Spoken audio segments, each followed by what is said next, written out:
কি এক জীবন নারীদের, তাই না? 17-18 বছর বাবার বাড়ি সে আরাম আয়েসে কেটে যায়। তারপর থেকে শুরু হয় একটা নারীর সংসার জীবন। আর এই সংসার জীবনে এসে কত যে কাজ করতে হয়। হায় রে জীবন। হাই এভরিওয়ান, আসসালামু আলাইকুম। সবাই কেমন আছেন? আশা করি সবাই খুব ভালো আছেন।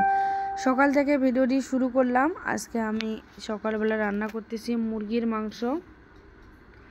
তাই মশলাটা ভালোভাবে কষিয়ে নিচ্ছি। এখানে আগে পরিমাণ অনুযায়ী তেল দিয়েছি, পেঁয়াজ দিয়ে একটু পেঁয়াজ লাল লাল করে নিয়ে তারপরে গরম মশলা দিয়েছি, তারপর দিয়েছি আদা বাটা, রসুন বাটা, জিরা বাটা, গরম মশলা সব কিছু দিয়ে কষিয়ে নিয়ে লবণ, হলুদ, মরিচের গুঁড়া দিয়ে কষিয়ে নিয়ে এখন মুরগিটা দিয়ে দিলাম। আমি বেশিরভাগ সময় এভাবে রান্না করি, জানি না কে কীভাবে রান্না করেন, আমি কিন্তু এইভাবে রান্না করি। কারণ আমার বাচ্চাদের জন্য আমার প্রায় সময় মুরগি রান্না করতে হয়। সপ্তাহে প্রায় 3-4 দিন মুরগি রান্না করতে হয়, কারণ বাচ্চারা অনেক পছন্দ করে মুরগি খেতে। আর মুরগির মাংস দিলে একটু ভাত খায়, না দিলে কিন্তু ভাত খাইতে চায় না।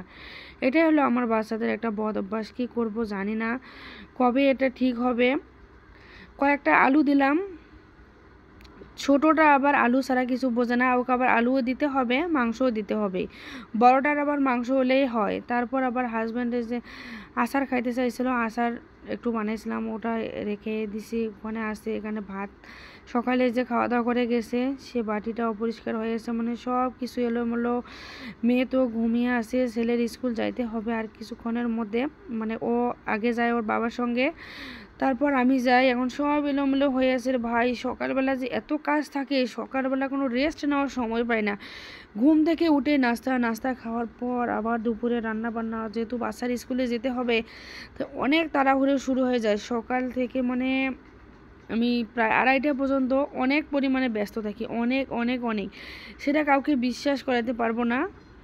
তারপর একটু রেস্টে থাকি, আবার বিকালবেলা বাচ্চাদের নাস্তা বানানো, আবার বিকালবেলা সন্ধ্যার সময় বাচ্চাকে পড়াশোনা করানো, পড়াশোনা করতে রাত 10টা বেজে যায়। তারপর আবার বাচ্চাদেরকে খাওয়ানো, তারপর বাচ্চাদের ঘুম পাড়ায় দেওয়া, আবার সকালে উঠে, মানে প্রতিদিন এভাবেই চলছে জীবন, নারীদের জীবন। শুধু আমার কথা বলবো না, প্রতিটা নারীরাই এভাবে জীবনটা চলতেছে। আর এই মুরগির মাংসটা বেশি করে কষাতে হয়, যত বেশি কষাবেন তত বেশি খেতে বেশি ভালো লাগে। আর এই পাকিস্তানি মুরগিগুলো খাইতে খাইতে এত পরিমাণে বিরক্ত ধরে গেছে, আর এই মুরগি খাইতে ভালো লাগে না। এখন ভাত বসাই দিব আর কি, চাউল নিচ্ছি, কারণ বাচ্চার টিফিনের জন্য। আবার টিফিনও ও একাই খায়, আমি মানে ছুটির দিক যাই, ছুটির দিক যেয়ে তারপর একবার প্রাইভেট পড়ে নিয়ে আসি। এদিকে যে কাটা বাছা করছিলাম, কাটা বাছা সব এলোমেলো হয়েছে। সকালবেলা যে একটা মেয়ের কি পরিমাণে ঝামেলা আর কি পরিমাণে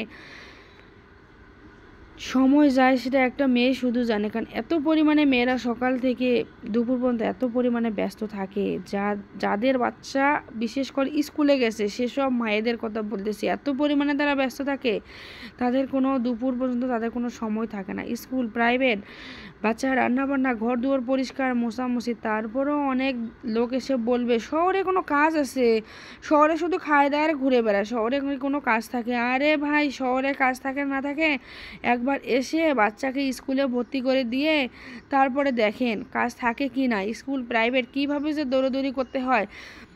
আমার বাচ্চা মনে করেন কেবল প্লে থেকে নার্সারিতে উঠলো, তাতে আমার যে পরিমাণে চাপ সৃষ্টি হয়েছে, এটা গ্রামের মানুষেরা বুঝবে না। কারণ শহরের মধ্যে শুধু কম্পিটিশন, যে কার বাচ্চা ভালো করলো, কার বাচ্চা কী করলো। কারণ প্রত্যেকটা মায়ের চায় তার বাচ্চা ভালো পড়াশোনা করুক।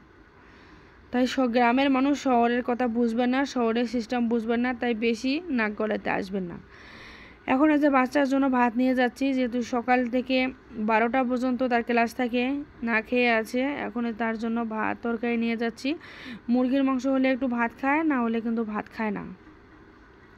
একটু ঝোল বেশি করে রাখছি, কারণ আমরা যখন আবার ভাত খাবো তখন আবার এই ঝোলটা একটু মানে গরম করে নেব, তখন আটায় যাবে, একটু আর কি ইয়ে হয়ে যাবে, এই জন্য। তারপর স্কুল থেকে এসে যে আমার পার্সেল আসছে, আমার আব্বু লিচু পাঠাই দিছে গ্রামের বাড়ি থেকে, কতগুলো দেখেন লিচু পাঠাই দিছে। এখন এই লিচুগুলো গ্রামের ফ্রেশ টাটকা ফল খেতে কিন্তু বেশ মজাই লাগে। আরও যদি গাছ থেকে পাইরে খাইতে পারতাম, কি যে একটা মজা লাগতো, কিন্তু পাইনি, ভাগ্যকর্মে যাইতে পারিনি, তাই হয়নি। এখন এই যে লিচু খাচ্ছি, লিচুটা অবশ্য অনেক টক ছিল, তাই লিচু খাইতে খাইতে অনেক ফাজলামো করলাম। এখন এই যে লিচুগুলো মানে পাড়া প্রতিবেশীকে একটু দিব, মানে পাশের ফ্ল্যাটে একটু দিব। দেখতে দেখতে দুজনে গল্প করতে করতে কতগুলো যে লিচু খেয়ে ফেলছি। এখন অবশ্য অনেক লিচু আছে।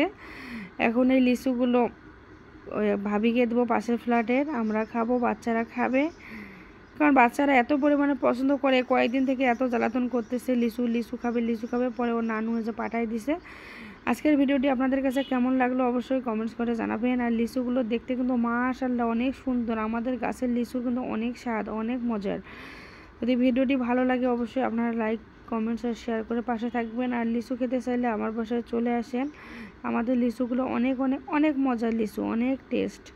তারপর লিচু তো খাইলাম, লিচু খাওয়ার চেয়ে লিচুর ময়লা ফেলানো কিন্তু বেশি কষ্টকর, তাই এখন লিচুর ময়লাগুলো আবার ময়লার বাড়িতে দিয়ে আসবো।